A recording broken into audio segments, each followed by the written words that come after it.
ILE, experiencias de acompañamiento. Ahí va. Lo titulamos ILE, experiencias de acompañamiento en el segundo trimestre. Es un intercambio entre licenciadas en obstetricia que se desempeñan acompañando segundos trimestres en distintos territorios del país. Hoy nos acompaña nuevamente la licenciada Débora de Gracia, junto a las licenciadas Florencia Bachetti y Carolina Comaleras. ¿Te parece, Caro, que arranquemos? Estás muteada. Perdón, decía que sí, que mientras tanto Ok. seguimos admitiendo, pero ya hay 62 compañeras y en honor a la puntualidad, me parece que está bueno arrancar. Ok. Comenzamos con la licenciada Débora de Gracia. Ella es de Junín de los Andes, Neuquén. Nos acompañó en el primer encuentro, así que los que estuvieron ya la conocen, pero igual va la presentación. Ella se desempeña como obstétrica de planta en el Hospital Junín de los Andes, desarrollando su actividad en guardias pasivas, en sala, consultorios obstétricos, anticoncepción y en el consultorio de interrupción de embarazo. Es la única obstétrica en el Comité de Bioética Asistencial. Es miembro de la red de comités de bioética de la provincia de Neuquén, donde cumple el rol de coordinadora zonal. Y también es integrante de redes. Bienvenida, Debbie. Bueno, muchas gracias, Vale, por la presentación. Un placer nuevamente estar acá compartiendo con todos y todas este tema que nos convoca.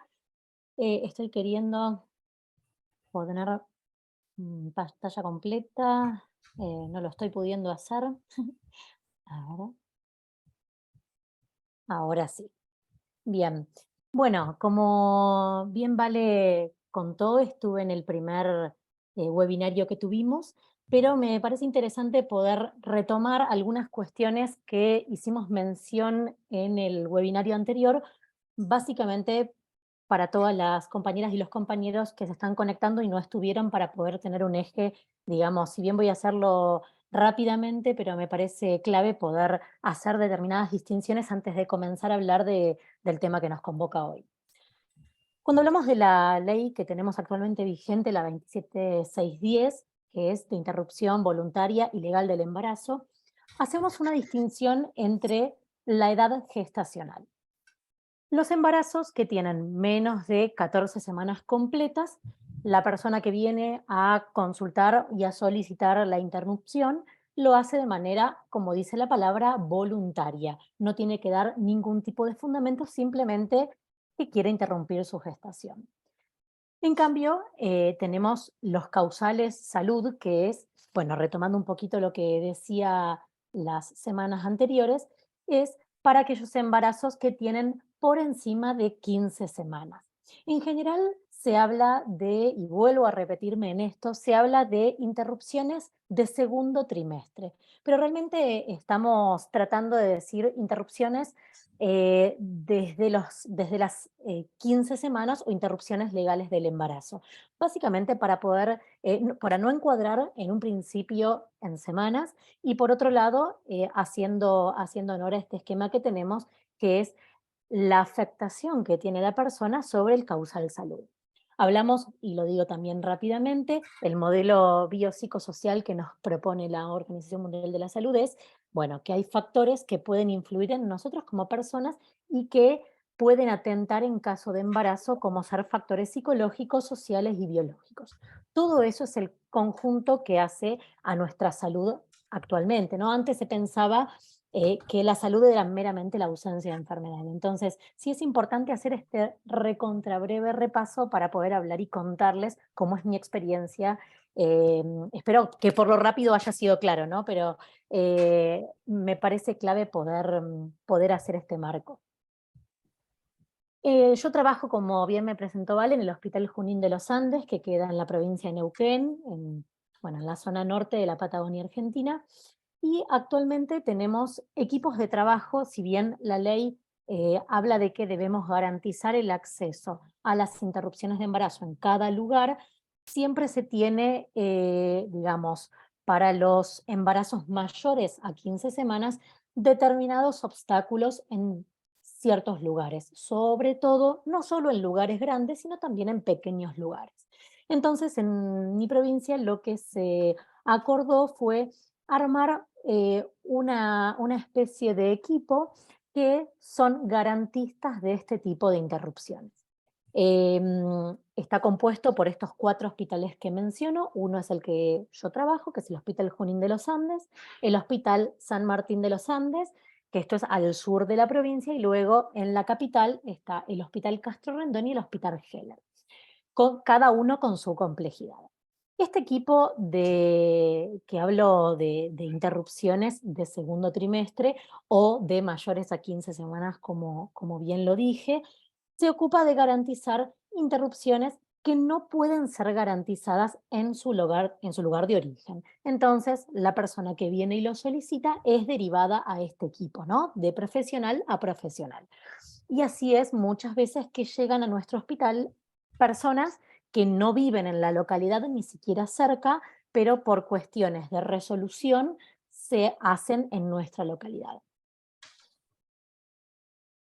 El equipo, ahora hablando en el caso de mi hospital, el equipo voy a desglosar un poco esto, el equipo de interrupción voluntaria del embarazo e interrupción legal se compone en general por todo el equipo que tenemos aquí en el hospital, que es todo lo que engloba ginecobstetricia, que somos 3 obstétricas y 3 ginecólogos y ginecólogas.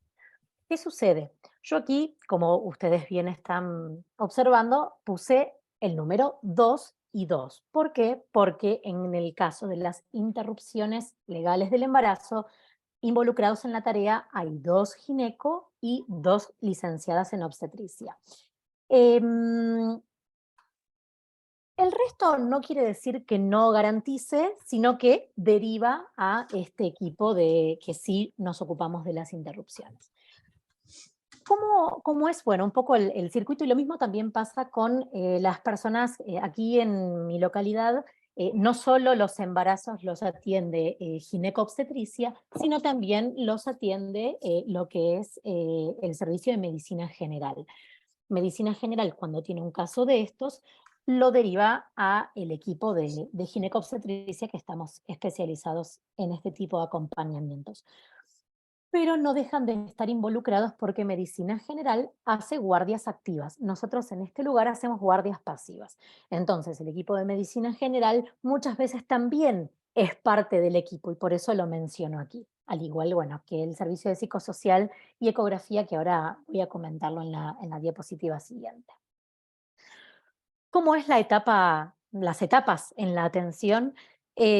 Básicamente, como bien contaba, la persona puede venir a nuestro consultorio. Nosotros tenemos un día especial durante la semana, que son los días martes, que las personas vienen a sí mismo, con un turno asignado. Nosotros tenemos agenda de manejo propia, entonces podemos darle nosotros mismos el turno, o tenemos un WhatsApp del servicio, también puede llegar por ese medio, o derivados desde distintos puntos de la provincia o simplemente por otros médicos generales de aquí de la localidad. Entonces se acuerda esta primera entrevista en el consultorio donde se hace la consejería. Y acá es donde me gustaría poder hacer el primer parate en la información que estoy dando, porque estoy contándoles básicamente cómo es nuestro modelo de atención en estructura, pero sí contarles tal vez cómo es, y espero no repetirme en esto, pero sí me parece clave poder mencionarlo. Cuando nosotros hacemos una consejería en interrupciones, básicamente hacemos una evaluación directamente de la causal salud, ¿sí? Muchas veces las personas llegan a nuestro consultorio sin tener ninguna ecografía, pero por supuesto utilizamos distintos métodos, digamos, exámenes clínicos para poder ver si la gestación está presente o no. Simplemente acostando a la persona en una camilla y tocándole la panza, ¿no? Tenemos un ecógrafo. Nosotras las obstétricas de este hospital estamos entrenándonos para poder hacer uso de ese ecógrafo y determinar, básicamente, hoy por hoy lo que podemos observar es presencia de embarazo, bueno, pero estamos aprendiendo a hacer todo lo posible para poder hacer ecografías para determinar la edad gestacional también. Pero bueno, eso lleva práctica, entrenamiento, y lo estamos empezando a hacer hace no mucho tiempo, que creemos que es una gran herramienta como obstétrica. Si bien, como todas y todos sabemos, nosotros hoy no hay un curso dirigido a obstétricas, obstétricos para poder realizar ecografías, que me encantaría que así pueda ser, pero bueno, nosotras estamos entrenándonos con el ecógrafo que tenemos y con nuestros compañeros que nos están acompañando en esto. Entonces decía, viene esta persona a la entrevista y, como siempre hablamos, es eh, consultarle a la persona cómo está, cómo se siente, qué desea hacer con esta gestación. En general, la persona puede venir al consultorio de interrupción, como también puede venir a un consultorio porque sacó turno para control de embarazo con nosotras. Y generalmente se sorprenden con digamos, nuestro inicio de consejería, porque muchas personas no le preguntan a las otras, a los usuarios y usuarias cómo están, cómo se sienten, qué les pasa con esta gestación que están teniendo, independientemente si es la primera, la segunda o la décima, ¿no? Entonces, es clave poder iniciar esta consejería y poder, a ver, escuchar activamente qué nos dice la otra persona. Obviamente el circuito, cuando nosotros ya tenemos una ecografía o sabemos que es un embarazo mayor a 15 semanas, tratamos de que inmediatamente tenga la entrevista con psicosocial, con un equipo de psicólogo o psicóloga y trabajador social. La idea es que pueda ser muchas veces en el mismo ámbito de la consulta y poder compartir, ya que la persona hizo, digamos, su inicio de consulta con nosotras, poder seguirlo y poder estar en esa consulta con psicosocial a modo de acompañamiento. Por supuesto que esto se lo preguntamos a la persona y en general acceden a que estemos y se sienten acompañadas. Entonces, la entrevista puede ser ese mismo día si es posible, o si no, al día siguiente, y luego de que la entrevista con psicosocial se efectuó, lo que se hace es nuevamente un acercamiento con la persona y, bueno, empezamos a hablar del consentimiento informado, de que pueda firmarlo, contamos punto por punto, no entregamos un papel y simplemente lo dejamos, bueno, un firma acá. No, tratamos de hablar paso por paso, qué es esta interrupción, cómo se lleva a cabo, y obviamente acordar cómo se va a hacer y en qué fecha. Cuando hablamos de interrupciones obviamente todas estas interrupciones las hacemos con la persona internada.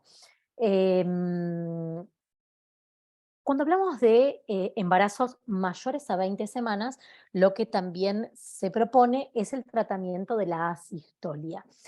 Muchos tal vez no escucharon nombrar qué es la asistolia. La asistolia consiste en una inyección transabdominal con una medicación en nuestro caso usamos digoxina, que va intralíquido amniótico y luego lo que produce es el paro, digamos, del corazón del bebé. Por eso, todo esto tiene que ser pautado, hablado, informado y que la otra persona entienda qué es lo que estamos haciendo. Esto lo que nos permite son procesos menos traumáticos a la hora de la expulsión. No solo maternos, sino también fetales, ¿no? Volviendo a esto que contaba, el proceso de asistolia se define en general, obviamente, como todas y todos sabemos, por ley tenemos hasta 10 días para la resolución y nosotros siempre tratamos de que en caso de estas interrupciones un tanto más avanzadas, que sea lo antes posible. Em, Siempre pongo en contexto que nosotros estamos en un lugar pequeño, vivimos en un pueblo, somos aproximadamente 20.000 habitantes, entonces hay cuestiones que también tratamos de cuidar, porque muchas veces la persona que, vamos a suponer, la enfermera que se encuentra en el consultorio es la vecina, nos conocemos, entonces tratamos que el equipo sea lo más reducido posible para conservar la confidencialidad y la intimidad de esta persona.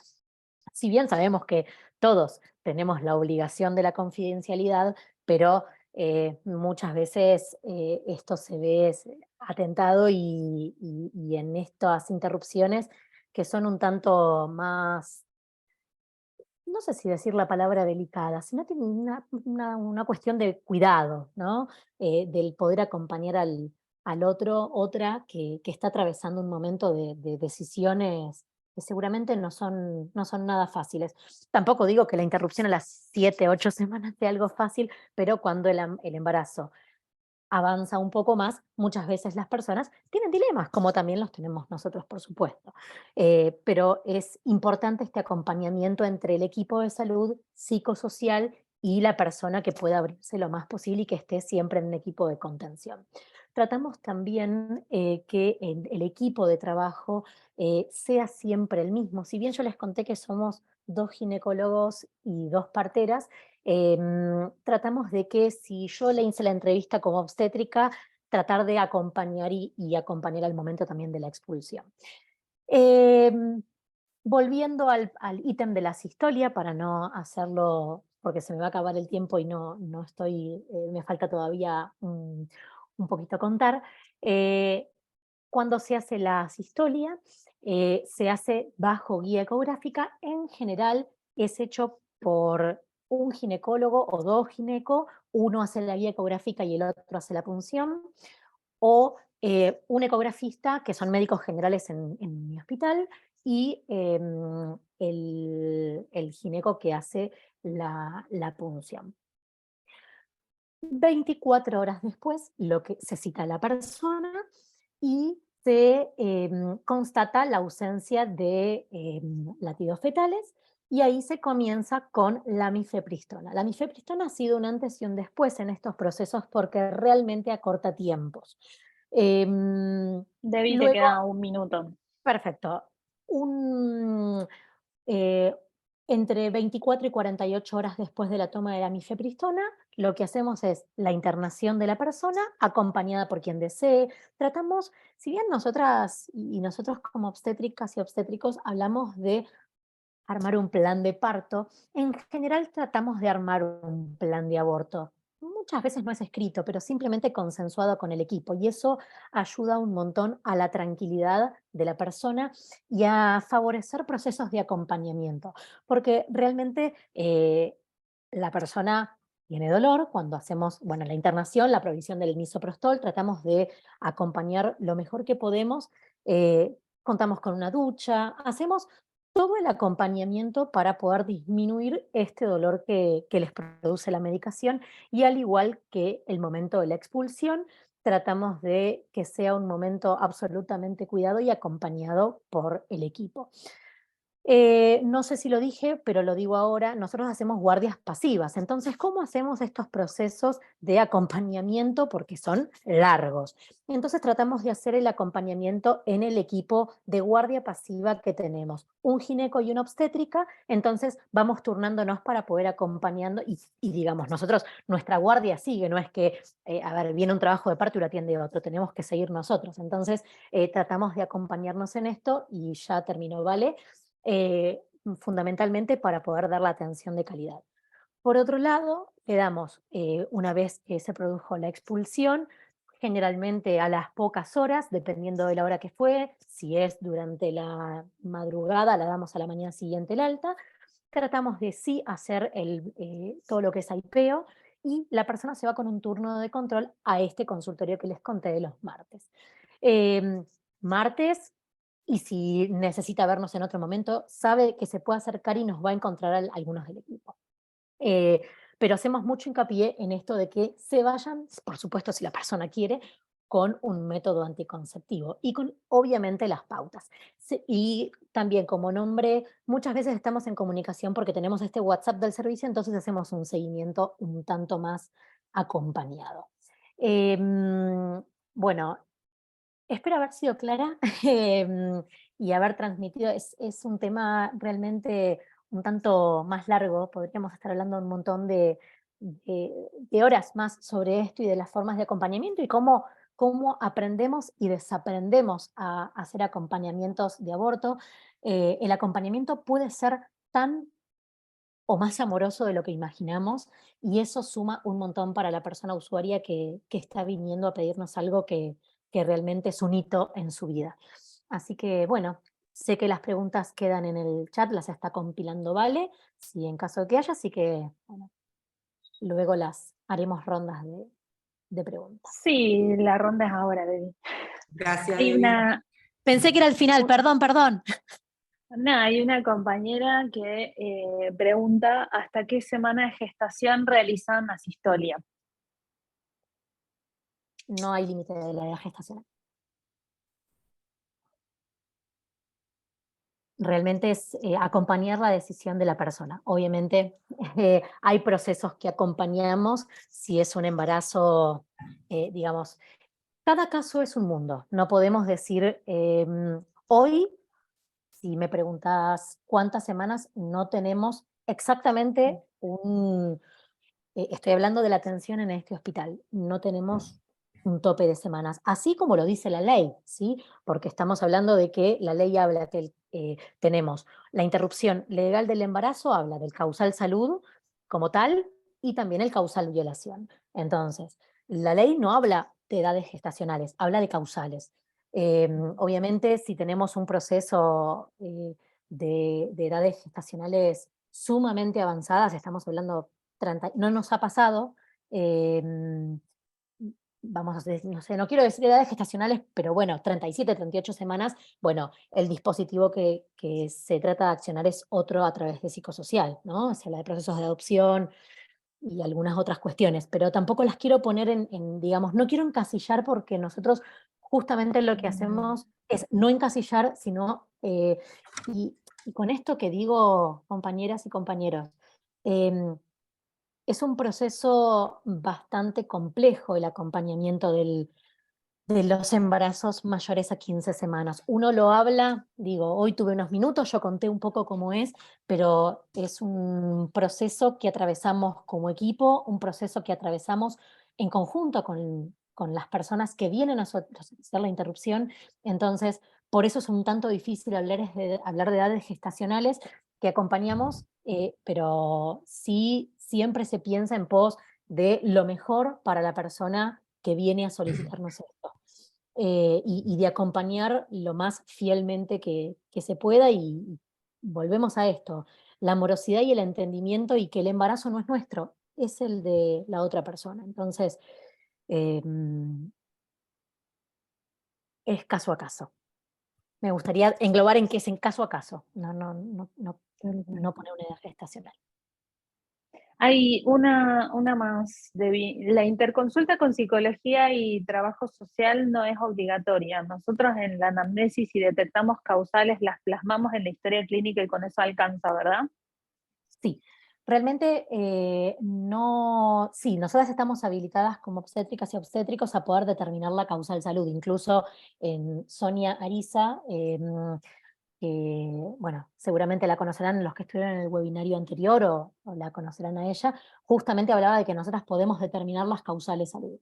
En general, tratamos de que el equipo de psicosocial las conozca a las personas por una cuestión de acompañamiento en el momento de la interrupción y en el posterior también. Nosotras, como obstétricas y obstétricos, no somos psicólogos ni psicólogas, y hay cuestiones que tal vez pueden ser mucho más ricas desde una consulta de psicosocial. Por eso se les da la intervención. Volvemos a esto, siempre y cuando la persona lo desee. Pero en general siempre acceden. Sí, ahí hay un comentario más que agregó Laura, que había hecho la pregunta de psicología y trabajo social, que decía que en ese asesoramiento también debemos informarle la ley de 1000 días, que es la 27611, y la posibilidad de adopción, eso que decías. La información, sepan que es lo primero que tenemos que hacer llegar a las personas. Por eso también, no lo dije inocentemente cuando hablé del consentimiento informado, ¿no? Yo se lo puedo entregar muchas veces cuando hacemos consejerías, IBE ILEN, independientemente de lo que hagamos, les damos el papel, que lo lean con tranquilidad, que puedan anotarse las preguntas, porque muchas veces en lo rápido de la consulta, que tampoco es rápida, pero digo, en los nervios de la consulta, uno tiene que ponerse muchas veces en el lugar de la otra persona, uno tiene que ponerse en el lugar del usuario, ¿no? A muchas personas les da, vamos a suponer, a nosotros, si nos ponemos a pensar de todas las personas que estamos acá, de las 80 personas que estamos conectadas, apuesto que mínimo 40 les da miedo ir al dentista. Bueno, en nuestros consultorios pasa lo mismo, esta sensación de incertidumbre, de hasta que uno genera una confianza con la otra persona, la empatía y poder contar cuestiones sensibles, ¿no? Que la salud sexual personal es algo bastante sensible. Para nosotros es algo habitual poder ver los genitales de alguien, pero imagino que para ese alguien los genitales y hablar de la genitalidad, de la sexualidad, muchas veces no es fácil. Entonces tenemos que tratar de ser lo más pausados, empáticos con toda la información, ¿sí? Muchas veces también con respecto a lo que se dice de la adopción, depende del lugar en el que estamos, ¿no? Aquí en un pueblo las personas somos públicas, todas las personas somos muy públicas.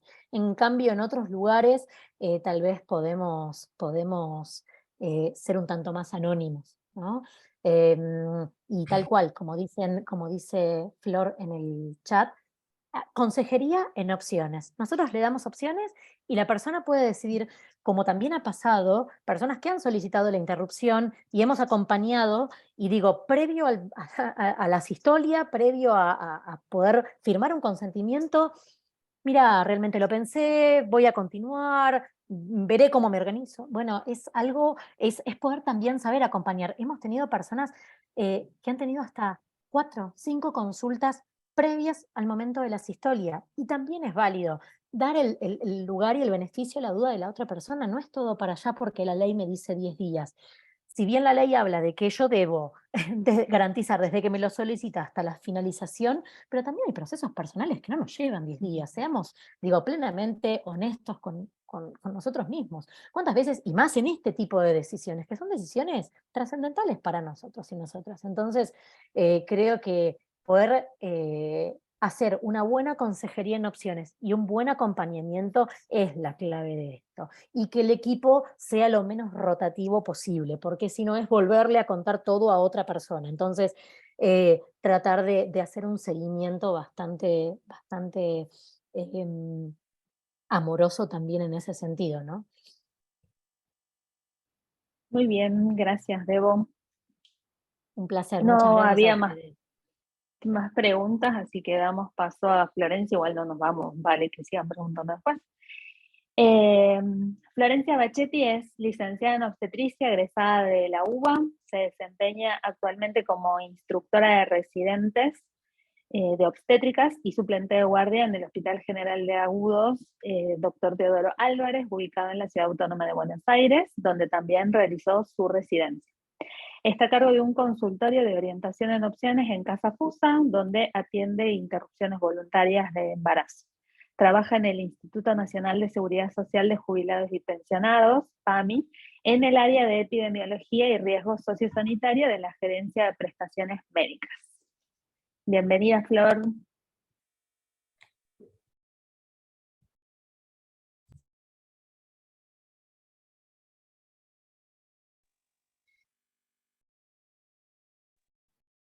¿Se cortó?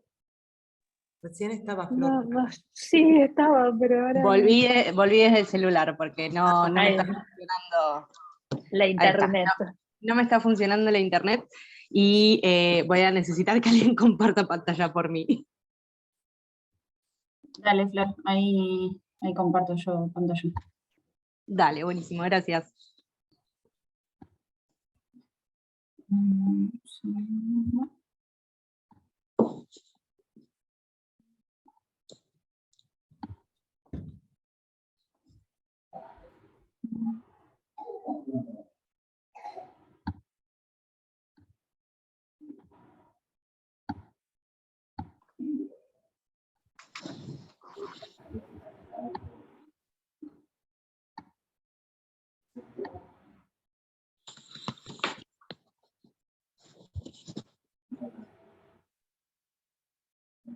Ahí lo están viendo, ¿no?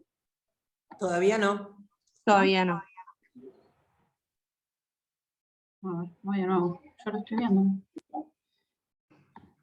Hay una pantalla negra con una franja gris a la derecha. Ah, me dice que se me está cargando. Sí. Internet tampoco va a estar en su mejor momento.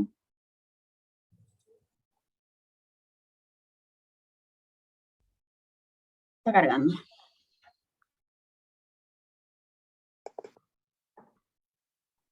Perdón, Vale, una sugerencia. No queremos seguir con la tercer panelista para no demorar. No sé cuánto va a tardar en descargarse. Bueno, vos, Caro, ¿tenés tu presentación? Y yo no tengo presentación en PPT, así que, Ay, bueno, entonces te presento a vos. bueno. Bueno, hasta que se cargue la presentación de Flor, pasamos entonces a Carolina.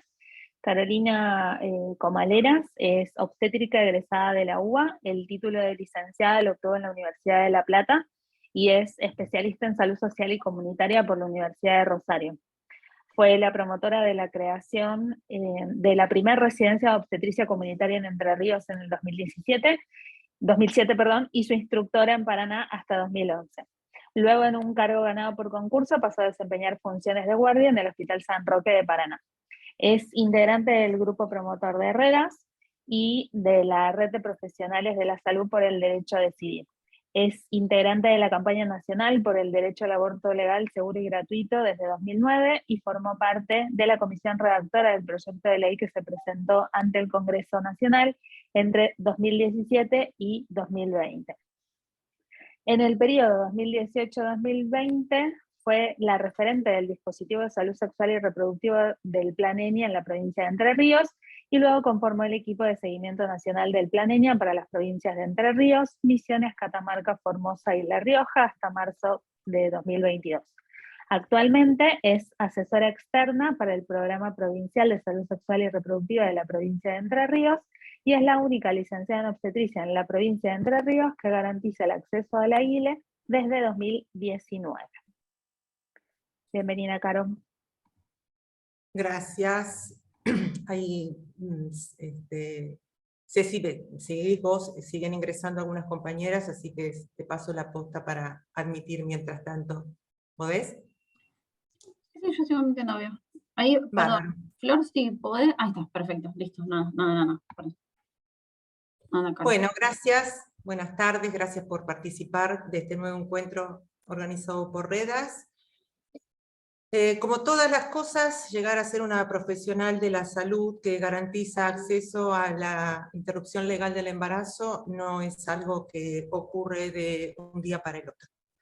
En mi caso, más que un camino recorrido, yo prefiero hablar de una curva de aprendizaje, entendiéndola como lo aprendido en este caso, una práctica en un determinado tiempo, para ser capaz de realizar ese procedimiento ganando experiencia y adquirir competencias en la misma. En esta curva de aprendizaje hubieron distintos momentos. Estuvieron y están las propias mujeres a través de sus relatos de vida, quienes me hicieron aprender a escuchar, a acompañar, a dialogar, a no juzgar, y a establecer un vínculo de confianza mutuo indispensable.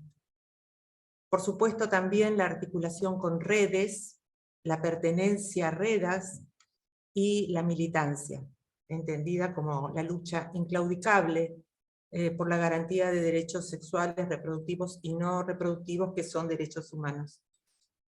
En este aprendizaje, en esta curva, hubo algunos hechos que me permitieron ir avanzando en esta práctica, que debo decir que me gratifica y me llena de orgullo. Cuando digo hechos puntuales, me refiero a situaciones concretas, que atravesaron niñas, adolescentes y mujeres, algunas de ellas que vieron frustrado su derecho, o que luego de intervenir pudieron acceder a la ILE, y también a las capacitaciones personales en búsqueda de actualizaciones, desde lo legal y desde la práctica misma. Puedo decir que todo arranca ya por 2008-2009, con un grupo de compañeras, entendimos que había que dar respuesta a las mujeres que nos solicitaban un aborto en un consultorio, o que llegaban por el boca a boca, y conformamos una red de acompañamiento. Empezamos con una línea telefónica, que llamamos Láser, Línea Aborto Seguro Entre Ríos. Les brindábamos consejería integral en esa época sobre el uso del Oxapros, cómo usarlo, dónde conseguirlo, en qué farmacia comprarlo, en qué horario más favorable, y acompañábamos todo el proceso por teléfono. Esto se fue incrementando día a día, y fue sentando la base de algunas compañeras que luego se conformaron como socorristas, con la línea Dora Te Escucha, con quienes sigo articulando consultas, controles pre y post, etcétera, hasta el día de hoy. En 2011 comienza a articularse Redas, como habíamos comentado en el encuentro anterior, que se institucionalizó en 2014, y este espacio fue un bálsamo para mí, si tuviera que definirlo de alguna manera, por la relación con profesionales de otras provincias, por los encuentros periódicos, por las capacitaciones, por la permanente actualización con toda la evidencia científica, y por supuesto compartiendo momentos hermosos, como la vigilia en el debate del 2018, ¿no? Que concluyó con la media sanción de la ley en diputados. Como fecha, si yo pudiera seleccionar así como fechas mojones, digamos que fueron como muy trascendentes para mí, debo decir que en 2016, gracias a Mariana Romero, codirectora de Redas, tuve la posibilidad de viajar a Ciudad de México, desde febrero hasta abril, para rotar por 3 clínicas de interrupciones de embarazo, donde junto a otras personas recibí formación teórica y práctica a cargo de profesionales de IPAS. Yo quería aprender más sobre procedimientos de aborto. Así que allí fui, y si bien allí las interrupciones se garantizan hasta las 12 semanas, como lo establece la ley en Ciudad de México, pude ver y sorprenderme desde el día 1 cómo eran atendidas las casi 50 mujeres que por día concurrían para interrumpir el embarazo de esas clínicas. Lo primero que se hacía era la ecografía, que determinaba la edad gestacional. Si la misma era menor a 11 semanas aproximadamente, se le realizaba la consejería grupal. Luego en el consultorio con el médico se le administraba la mifepristona en el momento, y se le entregaba el misoprostol para uso ambulatorio. También se entregaban métodos anticonceptivos, y se colocaba el implante en el momento si la persona lo solicita. Yo aprendí a colocar implantes en Ciudad de México porque me enseñó una enfermera que los colocaba en esas clínicas. Y luego se la citaba a la semana para control. Y si la edad gestacional era mayor, era cercana, perdón, a las 12 semanas, o si la mujer vivía en otro estado, no vivía en la Ciudad de México, se le realizaba AMEU en el día. Una práctica supervisada que también aprendí y realicé en esas clínicas. Y la importancia de la historia clínica fue algo también que me impresionó, porque era una historia clínica digital que cada clínica confeccionaba en el día a día, y al final del día se podía saber cuántas interrupciones habían realizado en todas las clínicas de Ciudad de México. Un registro absolutamente confiable.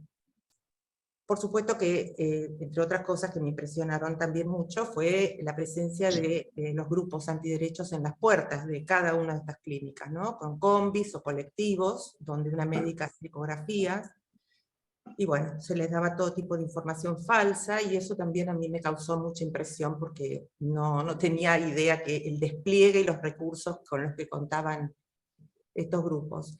Cuando volví de México, hablé con mi jefa de servicio, la doctora Liliana García, que siempre estuvo apoyando todo lo que tuviera que ver con garantizar derechos, y le dije, mira, no podemos seguir así en la clandestinidad del pasillo, porque era así como pasaba hasta ese momento.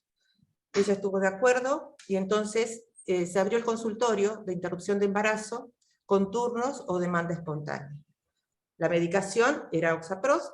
La jefa del servicio firmaba la receta a ciegas, yo le daba 10, 15 recetarios en blanco, ella lo firmaba, y yo volvía al consultorio, pero esta vez ya con entrega de la medicación en la farmacia del hospital. Al principio la consejería era individual, pero luego fue grupal, porque eran muchas las mujeres que consultaban. Sí, era un espacio privado el momento de la confección de la historia clínica. Esa historia clínica yo la diseñé encuadrando la causal. Entonces, en la primera parte de la historia clínica se hacía referencia a que esa consulta se hacía en el marco del artículo 86 del Código Penal de 1921, que establecía el aborto, habilitaba el aborto cuando había riesgo para la vida o la salud, en el fallo FAL del 2012, y aplicando el protocolo del Ministerio de Salud de la Nación, que en ese momento se llamaba Protocolo para la Atención Integral de las Personas con Derecho a la ILE, en la versión actualizada de 2016, y el Código Civil y Comercial del 2015. O sea, ese era el encuadre legal, digamos, para habilitar la interrupción. La mujer planteaba el motivo por el cual quería interrumpir, y yo parafraseaba en la historia clínica lo referido por ella. Salía del consultorio con un folleto que daba recomendaciones, pauta de alarma, etc. Y mi número de teléfono, para que cuando quisiera o necesitara comunicarse al comenzar el procedimiento, lo hiciera. Y con el método anticonceptivo elegido, que si era el implante, yo se lo colocaba el mismo día. Y volvía a la semana para control. Otro hecho que para mí fue trascendente fue en el 2018, yo fui convocada por un diputado nacional de la provincia de Entre Ríos para exponer en la Cámara de Diputados en el marco del debate de la ley. Y allí yo relaté como obstétrica lo que venía realizando desde junio del 2016. Y expresé que llevaba la voz de esas mujeres, que hasta ese momento eran 274, era el primer registro que había en la provincia, que habían solicitado interrumpir su embarazo de forma segura en el Hospital San Roque de Paraná. 2019 fue el año bisagra. Desde enero hasta diciembre de ese año, todas las interrupciones mayores a 13 semanas que se internaban, lo hacían en el día de mi guardia. Eran mujeres de Paraná, o derivadas de otros departamentos de la provincia, y quienes las derivaban tenían que garantizar el traslado a Paraná y de vuelta, la medicación, los análisis básicos y el encuadre de la causal. Y yo me hacía cargo de todo el proceso, del ingreso, la historia clínica, el consentimiento informado, la administración de la medicación, el seguimiento durante todo el proceso, control de signos vitales, administración de antitérmicos y analgésicos, y por supuesto de la propia expulsión, siempre tomando muchos recaudos en relación a la privacidad de la persona o su acompañante, en el caso que lo hubiera. Debo decir que durante todo 2019, en esa guardia, siempre tuve el acompañamiento de la médica y el médico de guardia, que si bien siguen siendo objetores, nunca fueron obstaculizadores, y estaban al pendiente de cómo evolucionaba cada una de las interrupciones que realizaban esa guardia. Claro, qué necesitas, claro, cómo está la paciente, si había que hacer una ecografía post, la hacían, si había que hacer una MEU, lo hacían, o sea, garantizaban la atención post-aborto. Y en esta curva, como decía, que hay distintas situaciones, yo recuerdo muy claramente, porque fue una experiencia que me marcó. El mes de febrero llega derivada de otro lugar, de la ciudad, de Paraná, fuera de Paraná, una adolescente de 14 años, embarazada de 18 semanas, con un embarazo producto de una violación intrafamiliar, acompañada por su mamá, que había realizado la denuncia judicial. Yo era la primera vez que intervenía en una situación de embarazo no sexual, de una violación. ¿La mañana? Pues? No sé si pueden silenciar los micrófonos. Prendí la luz y metete en la pieza. ¿Por qué no te bañás temprano? Pauti, bañate temprano. ¿Ah? Sí, era silencio. Ok. Era la primera vez, como les dije, que intervenía en una situación de esas características en una adolescente de 14 años. La acompañé durante todo el proceso. Ella no quiso que la revisara en ningún momento, o sea que le hicieron tacto. Yo la verdad que me generó mucha cuestión, digo, ¿no? Porque cómo evolucionaba, no sabía si estaba avanzando, si no estaba avanzando, era como la incertidumbre. Pero ahí aprendí que no es necesario ese tacto rutinario, y mucho menos en una persona que ha sido víctima de violencia sexual.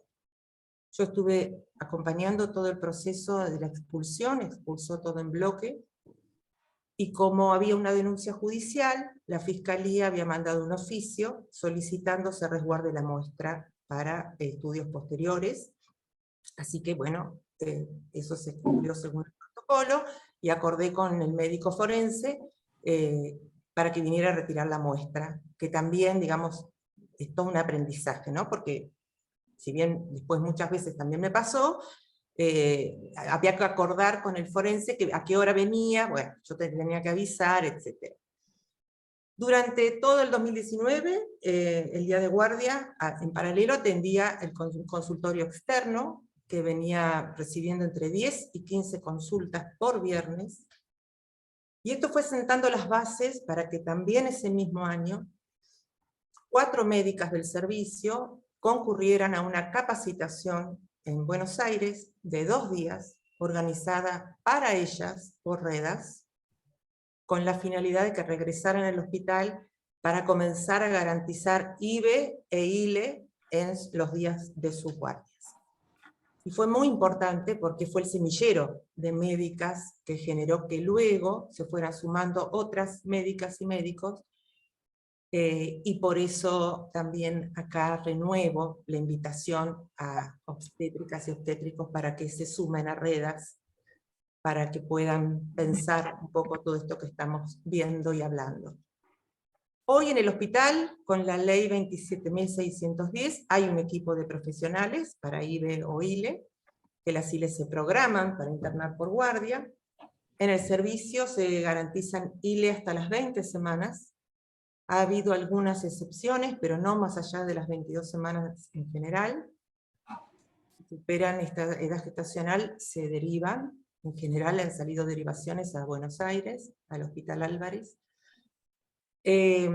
También a Rosario ha habido algunas situaciones, pero bueno, ese es el límite que se ha puesto. Y también es bueno decir, quiero decir, que hay muchas colegas obstétricas que en el primer nivel de atención garantizan IVE y derivan al hospital las ILE. Y cuando hablo de la curva de aprendizaje, quiero decir que todo esto que conté, y mucho más, me fue forjando, capacitando, fortaleciendo como obstétrica, como profesional de la salud, para comprender que garantizar derechos no es delito, que las parteras han estado y hemos estado desde que el mundo es mundo, al lado de las mujeres en sus vivencias reproductivas y no reproductivas, y que ya estamos en pleno siglo XXI y ese rol debe garantizar y acompañar abortos seguros, incluyendo más. Ahora. Para mí estos encuentros, como estos que estamos organizando desde Redas, alimentan esa esperanza. Que muchas colegas en todo el país se junten, lo debatan, hagan acuerdos con autoridades, con otras profesiones de otras disciplinas, trabajo social, psicología, enfermería, para avanzar en esta práctica con el respaldo de la ley que tenemos hoy, la ley 27.610, y creo que hay que seguir conquistando derechos también para nuestra profesión. Insistir, resistir, Ahora estamos en tiempo cumplido. persistir en ese cambio. Gracias. A tiempo. Perfecto.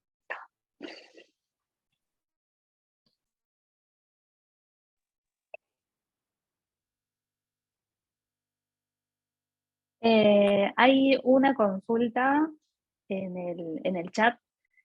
Preguntan, ¿por qué solo hasta las 22 semanas y las mayores las derivan? ¿Por algo en particular? Porque eso fue lo que acordó el jefe de servicio con las profesionales médicas que están en el equipo. Durante 2019 yo hice interrupciones de 22, de 23, de 24 semanas. Nunca tuve ningún problema Pero bueno, son esas decisiones del servicio que bueno, hay que seguirlas trabajando. Yo quiero rescatar un poco en este sentido por la pregunta, pero también rescatar algo que había dicho Sonia en el webinario anterior, Sonia Ariza, que el 90% de las interrupciones ocurren en el primer trimestre, que del 10% la mayoría ocurren en el segundo trimestre temprano y solo un 2% después, que son casos muy graves. Entonces a veces ha ocurrido, por eso dije que a veces se extendían después hasta las 22 semanas, como excepción, y a veces ha habido situaciones muy graves de niñas, donde aparecían con un embarazo de 23, 24 semanas, también se hace la asistolia, la hace el jefe de servicio, y luego se ingresa por guardia. Pero son los menos, digamos, las menos situaciones. La mayoría son hasta las 20, y hasta ahí llegamos por ahora. Una consulta más. ¿Esas derivaciones mayores a las 20 semanas, se encargan ustedes de gestionarlas o dan aviso a las direcciones para que el Ministerio Provincial coordine con Nación para la derivación? No, las derivaciones se hacen, la responsable del programa de salud sexual y reproductiva, Lucy Grimal, es la encargada de hacer la derivación, la articulación con otros efectores de otras provincias. Entonces se le pide al hospital, al servicio, al jefe del servicio, una fundamentación de por qué no no se garantiza en el hospital, por qué se deriva, y ella es la que se articula. Y por supuesto, como establece la ley, el hospital, en este caso en San Roque, digo, también hay derivaciones de otros departamentos de la provincia, debe hacerse cargo de los costos, digamos, del traslado, ida y vuelta, ¿no? Pero es a través del programa de salud sexual. Las derivaciones se articulan a través del programa. Quiero decir una cosa, que nosotros en el hospital también recibimos derivaciones del resto de la provincia, porque no en todas las provincias, la provincia está dividida en 4 regiones.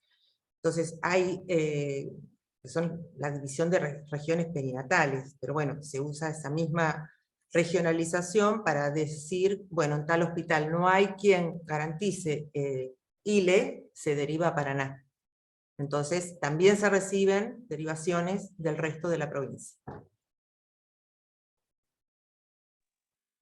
Bien, gracias, Caro. Si no hay más preguntas, pasamos a Flor, entonces, que había quedado ahí.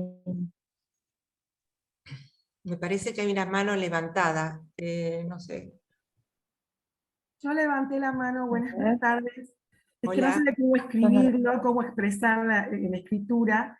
Para Debbie y Carolina, acá en Jujuy estamos haciendo segundo trimestre, y por ejemplo ahora entró una niña, una adolescente de 13 años, 29 semanas, ¿sí?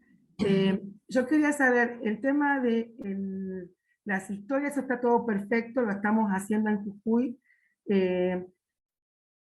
¿Cómo hacer la calidad del aborto legal a una niña de 13 años? Yo digo niña, yo sé que tengo que decir adolescente, pero me gusta la palabra niña. Ahí ustedes hacen el aborto legal con trabajo de parto o cesárea. Eso quería ver porque nos está golpeando mucho el tardío, ¿no? Acá en Jujuy, por lo menos. Gracias. Mirá, Jimena, yo lo que te puedo decir es que en mi criterio, esto hablo por mí, cesárea no es ILE. ILE es con feto muerto. Entonces se hace la asistolia y el servicio definirá cuál es el procedimiento en base a la situación de la niña, el contexto, el apoyo que haya. Puede haber eventualmente algún apoyo de anestesiología para hacer una conducción de un trabajo de parto, pero nosotros, digamos, yo de las interrupciones que hemos hecho, yo hice una interrupción, por ejemplo, en 2019 de 27 semanas, porque era un poli mal formado, que si bien no era incompatible con la vida, per se, toda la complejidad que tenían las malformaciones hacían que la mujer decidió en el momento que se enteró, que fue ese día, que quería interrumpir el embarazo. Y uno va haciendo el acompañamiento con medicación. Nosotros en ese caso no se planteó nunca una cesárea, con analgésicos, con sedación, y con un acompañamiento amoroso, digamos, incorporando incluso a la propia familia, porque en este caso puntual era un embarazo planificado, o sea, había que trabajar muchas cuestiones, pero me parece que desde lo procedimental, la idea es pensar en un trabajo de parto, ¿no? Con todo el acompañamiento necesario que incluya la sedación, analgésicos, y bueno, si hubiese posibilidades de trabajar con un anestesiólogo que hiciera una conducción con una peridural, sería como brillante, pero sabemos que a veces eso no ocurre, es más difícil, pero bueno, eso es lo que yo te puedo decir de lo que entiendo del tema.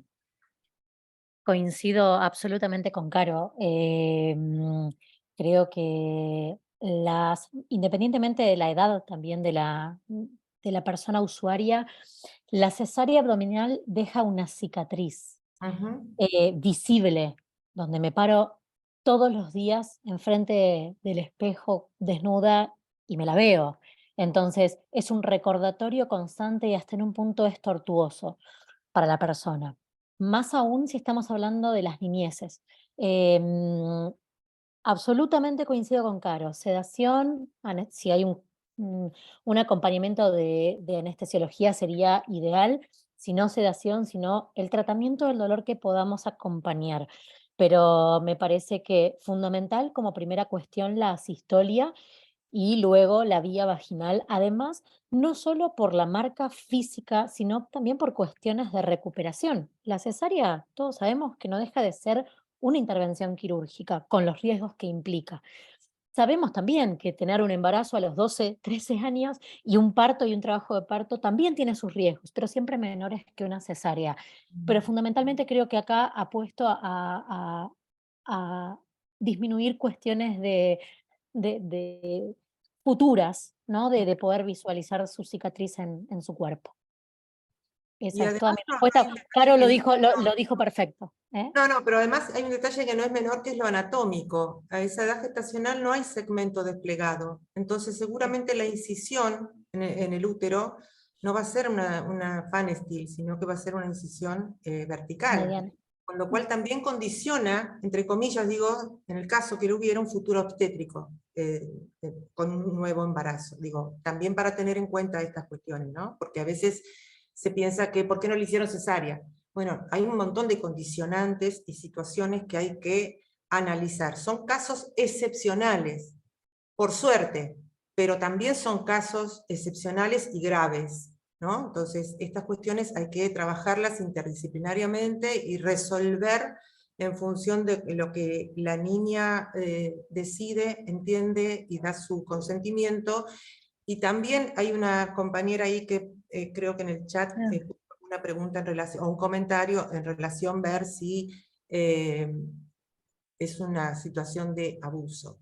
Es lo altísimamente probable que a los 13 años haya una situación de violación. Entonces, todo eso también es un abordaje que hay que hacer con organismos de protección de derechos, con acompañamiento psicológico, digamos.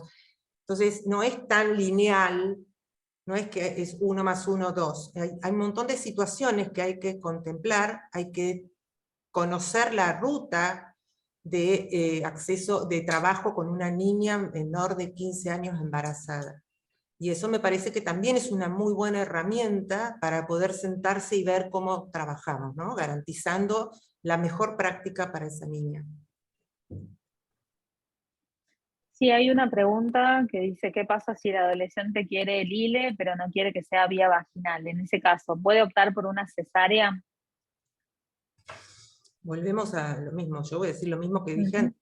O sea, Cesárea no es ir. por supuesto que la voz de la niña siempre es lo que hay que proteger y garantizar, pero hay que dar todo ese condicionamiento y no es tan lineal, vuelvo a decir, hay que ver qué significa, ¿no? ¿Qué implica físicamente? ¿Qué condiciones están dadas en el servicio para poder garantizar esa interrupción? Creo que no hay una respuesta única, que hay que trabajar el caso, hay que trabajarlo con el organismo de protección, con acompañamiento de salud mental, trabajo social, las personas que estén involucradas honestamente en la garantía de esa ILE, pero no hay una respuesta, ¿sí? No es, sí, por supuesto, ella puede pedir la cesárea y uno está de acuerdo en respetar, pero también hay que hacer reflexionar, ver cuáles son los pros, los contras, ventajas, desventajas, y tomar la decisión que más beneficie a esa niña en ese momento y a futuro. Es mi respuesta rápida, digamos. Perdón, Caro, y volviendo a lo que... respondo en conjunto con vos, si bien es tu presentación, pero nos dale. preguntó a los dos, perdón. También me parece sumamente importante esto que dijimos hace un rato. Cada caso de ILE es un mundo, y así y tal como lo decimos, así se tiene que abordar, como cada caso particular. Yo creo que nadie va a negarle, digo, porque también estamos hablando de negar una vía, siempre y cuando se tenga toda la información, no es la vía ideal, absolutamente que no es la vía ideal, pero si la persona así lo desea y tenemos... a ver, ninguna de las obstétricas que estamos en este webinario podemos hacer cesáreas abdominales.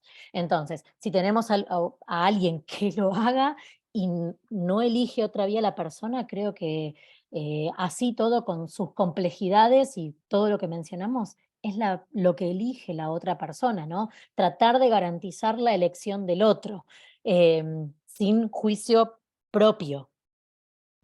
Eso nada más. Y voy a agregar algo chiquitito para darle lugar a Flor, que Flor. colgó la presentación. Todo esto que estamos hablando ahora es muy necesario poder compartirlo con los equipos con los que trabajamos, poder hacer ese debate, poder hacer esa reflexión, poder buscar apoyo con compañeras o compañeros, con médicas o médicos, como les dije antes, también en la interdisciplina. No, la idea es que puedan pensarse como obstétricas, garantizando interrupciones legales de embarazo en los espacios hospitales donde se pueda garantizar. A lo mejor, bueno, como todo, yo creo que es un proceso, por eso hablé de esa curva de aprendizaje, ¿no? No es nada de un día para el otro. Pero me parece que es necesario hablarlo, sentarse, reunirse, leer el protocolo, leer la ruta de atención de una niña embarazada menor de 15 años. Hay muchas herramientas. Y empezar a hacer acuerdos, ¿no? Porque probablemente muchas de las obstétricas que estemos acá, en algún momento, en algún lugar donde hagan guardia, hayan, porque se encontraban solas o porque hay poco recurso humano, atienden un parto de un feto muerto de 20 semanas o de 22 semanas. Y no se plantean todas estas cuestiones, porque el feto está muerto. La verdad es esa. Entonces digo, sentarse a hablar, a reflexionar, a pensar. No es una cuestión técnica lo que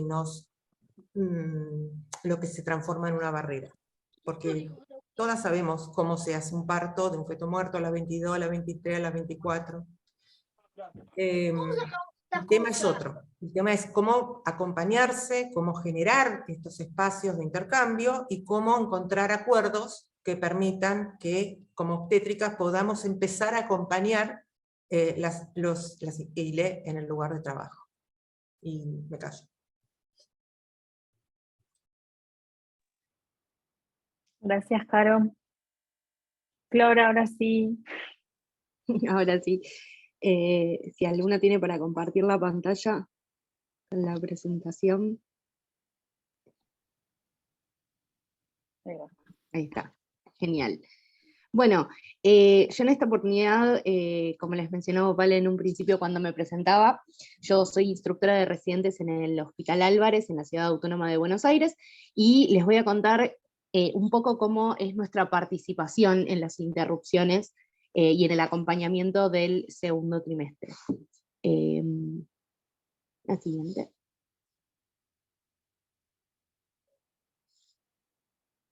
Está trabado por ahí la presentación.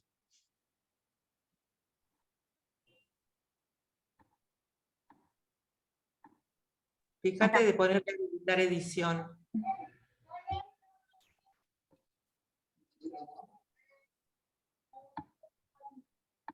Ahí nos están viendo la siguiente diapositiva. Yo la estoy viendo.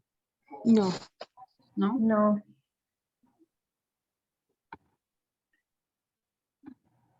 Rarísimo esto. ¿Querés pasarme el archivo a mí, Ceci, y lo Sí, intento? Ahí está, espera, ahí está. Ahí Y va. ponele maximizar. Sí, ahí yo lo veo maximizado y la diapositiva que sigue. O no sé si hay alguna cosa que hace que le llegue más lento, pero... Bueno, sigamos, chicas. Sí, no, no Después. importa. Bueno, en principio, por ahí es un poco repetitivo por lo que fueron diciendo mis compañeras, pero entender que el aborto no es solamente un hecho puntual, sino que también incluye todas las circunstancias que rodean a las personas que solicitan una interrupción de embarazo cuando toman la decisión. Y tratar el aborto implica que podamos identificar esas circunstancias y poder ofrecer información para que las personas accedan a una alternativa que sea inmediata, que sea segura, cálida, respetuosa, solidaria y sobre todo con apego a la protección de los derechos. En la siguiente filmina, no sé si no se ve, pero bueno, les cuento que conforme No, a la ley 27.610, les puedo ir contando igualmente, las personas con capacidad de gestar tenemos derecho a decidir una interrupción de embarazo, a requerir y a acceder a la atención de servicios de salud, a requerir a recibir atención posaborto en los servicios de salud, más allá de las condiciones en las que se haya decidido y se haya accedido a esa interrupción, y a acceder a información, educación sexual e integral y métodos anticonceptivos para prevenir embarazos no planificados. Y el personal de salud debe garantizar y también respetar todas estas condiciones de atención. Esto me parece importante porque tenemos que saber que el personal de salud comprende a todas las personas que ocupamos roles y funciones que se desempeñan en los servicios de salud de todos los niveles, y cada uno de los actores que participamos cumplimos un rol estratégico en la garantía de los derechos sexuales y reproductivos de las personas. Entonces, las obstétricas podemos participar en distintos momentos del circuito de atención de acceso al aborto si tenemos el entrenamiento adecuado. Y ahora voy a empezar a contar cómo es el circuito de participación de la residencia obstétrica en la que yo participo. Primero, formamos parte de la consulta de consejería en opciones, que está a cargo de un equipo interdisciplinario. Por lo general estamos acompañadas de personal médico, pero también en algunas situaciones podemos hacerlo nosotras solas con alguna supervisión. En esta consulta de consejería calculamos la edad gestacional y vemos las opciones disponibles para cada uno de los casos, porque como bien decíamos, cada caso es único, es particular, y es importante que lo abarquemos desde esa particularidad. Una vez que tenemos ya detectado cuál es el caso, realizamos la historia clínica, brindamos el consentimiento informado para que lo puedan firmar, el de interrupción de embarazo, y comenzamos el camino de la consejería en métodos anticonceptivos. Nosotras, las residentes obstétricas, como parte del equipo interdisciplinario, lo que hacemos es intervenir en la preparación psicológica y física de la persona previo al procedimiento, aparte de brindar toda la información necesaria para que la persona pueda acceder, digamos, al procedimiento con total seguridad. En aquellos embarazos que superan las 18 o 20 semanas de gestación, se debe considerar el procedimiento de asistolia, de lo cual ya estuvimos hablando, que lo lleva a cabo el equipo médico, pero que en ciertos casos nosotros desde la residencia participamos, acompañando a la persona para colaborar en generar un ambiente de comodidad. Ese mismo día que se realiza la asistolia, se entrega la mifepristona, y se planifica la internación 24 horas después para realizar el procedimiento correspondiente. En caso de que sea necesario, también realizamos la actualización del laboratorio. En el momento de la internación, nosotras participamos activamente en las guardias, confeccionamos la historia clínica correspondiente, damos a firmar el consentimiento informado de la internación y administramos la medicación en conjunto con la residencia médica. Brindamos orientación tanto a la paciente como al acompañante, porque empezó a funcionar, hermoso. Estoy, a ver, en la filmina 7.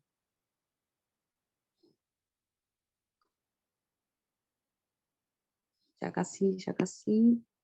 La siguiente. Y la otra. Ahí estamos, muy bien. Bueno, entonces les comentaba que brindamos orientación durante toda la internación, tanto a la paciente como al acompañante. Muchas de nuestras pacientes, por ser un centro de derivación, recibimos pacientes de todo el país, y siempre vienen acompañadas, ya sea por un acompañante de elección, o estamos nosotros acompañándola, o alguna persona que decida acompañar estos casos, y brindamos el acompañamiento tanto emocional y físico. También utilizamos herramientas no farmacológicas para el alivio del dolor. En estos momentos no contamos con anestesiología para todos los casos, pero se puede plantear para algunos casos en particular.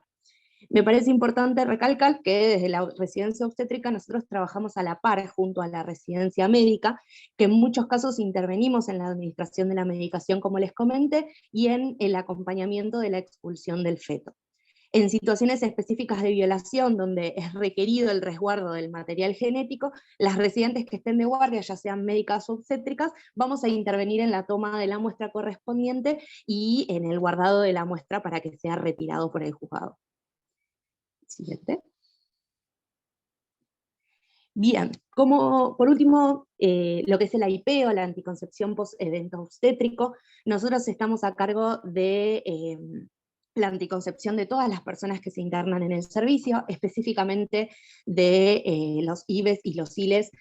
También la entrega de pastillas anticonceptivas o de la colocación del inyectable o del implante subdérmico está a cargo de nuestra residencia.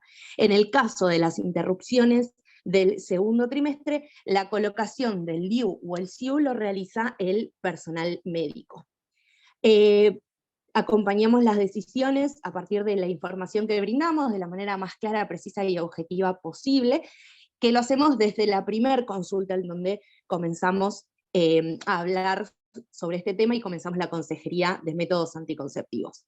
En el gráfico que se ve a la derecha es un gráfico de un trabajo que nosotras presentamos el año pasado en el Congreso de la Federación de Obstétricas, en donde se ve que el método más elegido por las personas en estos casos es el implante, seguido por el DIU, y después en menor medida las pastillas, los inyectables y el preservativo. En nuestro servicio el 100% de las pacientes se retiran con el método anticonceptivo de su elección, y lo que me parece importante recalcar es que de estas el 65% lo hacen con un método anticonceptivo de larga duración como son el implante y el DIU. Bien, para finalizar la presentación, la siguiente, realicé una encuesta de la cual participaron 155 licenciadas en obstetricia, que el 21% trabajan en el ámbito privado, mientras que un 79% lo hacen en el ámbito público, que tienen distintas edades, como pueden ver en el primer gráfico, si bien la mayoría somos menores de 35 años, tenemos varias edades de las que participaron, que me tomo unos segunditos para agradecerle a todas las personas que participaron en esta encuesta, que seguramente algunas están acá, y también variados años de ejercicio, que si bien la mayoría tienen menos de 10 años de ejercicio, tenemos de hasta más de 30 años de ejercicio. En la siguiente filmina, una de las preguntas que hice que me interesaba saber es si consideraban que las licenciadas en obstetricia nos encontramos capacitadas para acompañar interrupciones de embarazo. Y si bien no me sorprendió la respuesta, porque la gran mayoría pusieron que sí, cuando pregunté si consideraban que las interrupciones de embarazo formaban parte de nuestras incumbencias como licenciadas en obstetricia, obtuve aproximadamente el mismo resultado. O sea que la gran mayoría pensamos que estamos capacitadas y que forma parte de nuestras incumbencias.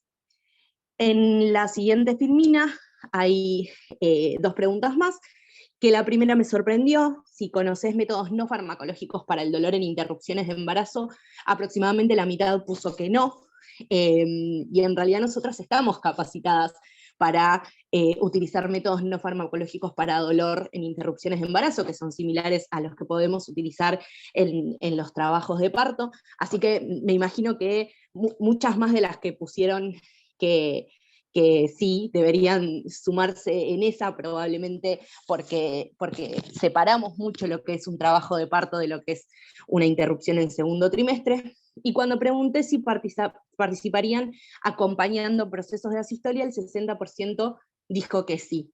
Por ende, a mí esta encuesta me dio como resultado, por así decirlo, que nosotras las licenciadas en obstetricia estamos capacitadas, consideramos que estamos capacitadas, que forma parte de nuestras incumbencias y que queremos participar en los equipos interdisciplinarios de atención de interrupción de embarazo, y que es importante que así sea porque brindamos una mirada distinta a la que se puede brindar desde el sistema plenamente médico.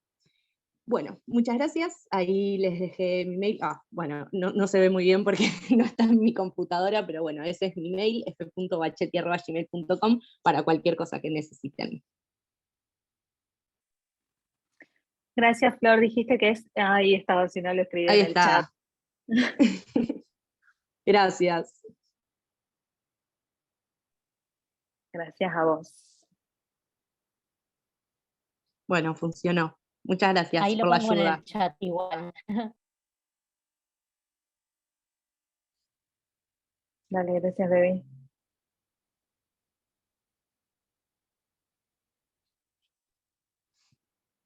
No sé si hay alguna Voy pregunta en el chat. recapitulando preguntas. Sí, tengo que Bien. scrollear ahí un toque. Para las tres, ¿cuál es la experiencia con el manejo del dolor en el caso de embarazos de más de 20 semanas?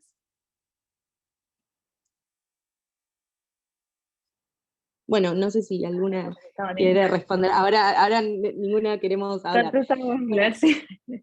nosotros en nuestro caso la realidad es que es muy similar que el acompañamiento del trabajo de parto. Contamos con herramientas no farmacológicas, contamos con herramientas para aromaterapia, también la colocación de una bolsita caliente, un suero caliente, que es a lo que accedemos más fácilmente, y también la recomendación de distintas posiciones, tomarse un baño durante los dolores con el agua caliente en la cintura, son todas cosas que por ahí se repiten, ¿no? No sé si mis compañeras quieren sumar algo.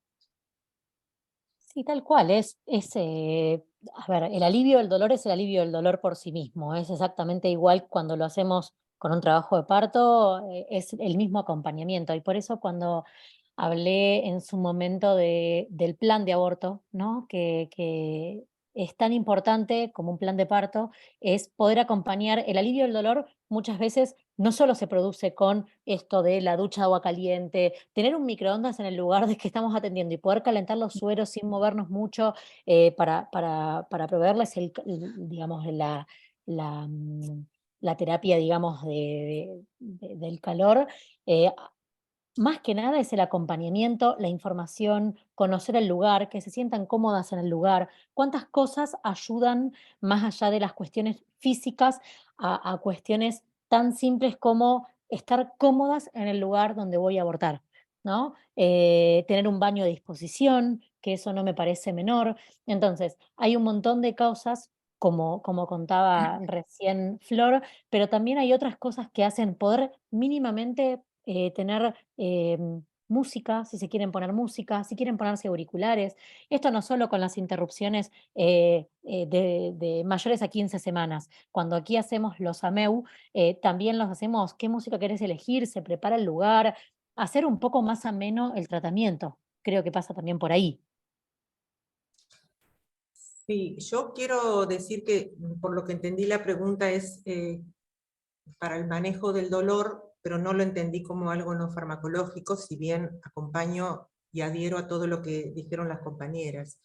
En términos de manejo del dolor desde el punto de vista farmacológico, hablo por mi experiencia, con lo que contamos en ese momento, que puede ser tramadol, por supuesto siempre ibuprofeno, acompañando a lo largo del proceso, vía oral, y algún tipo de sedación que pueda hacerse endovenosa. En general hemos tenido situaciones donde ha sido necesario tramadol, por ejemplo, que eso, la receta la hace el médico, se retira de la farmacia, y se va haciendo endovenoso lento, digamos, como para que se vaya trabajando sobre ese dolor y ese umbral del dolor. Cosa que claramente no ocurre en un trabajo de parto, digamos, donde hay una expectativa de nacimiento, ¿no? Sí, para una interrupción de embarazo.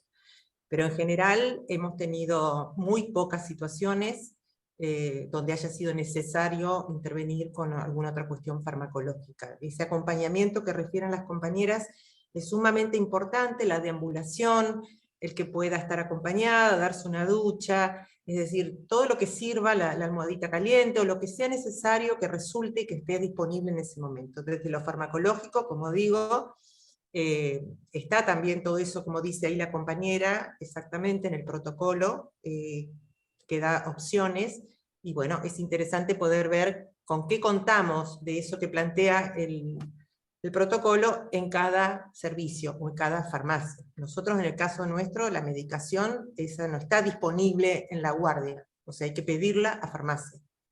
Entonces, eso, bueno, hace que por ahí farmacia nos diga, no tenemos esto, bueno, entonces, ¿qué otra opción hay? Digamos. Entonces, por eso hay que tener como fresca esa información para que podamos elegir entre una opción u otra.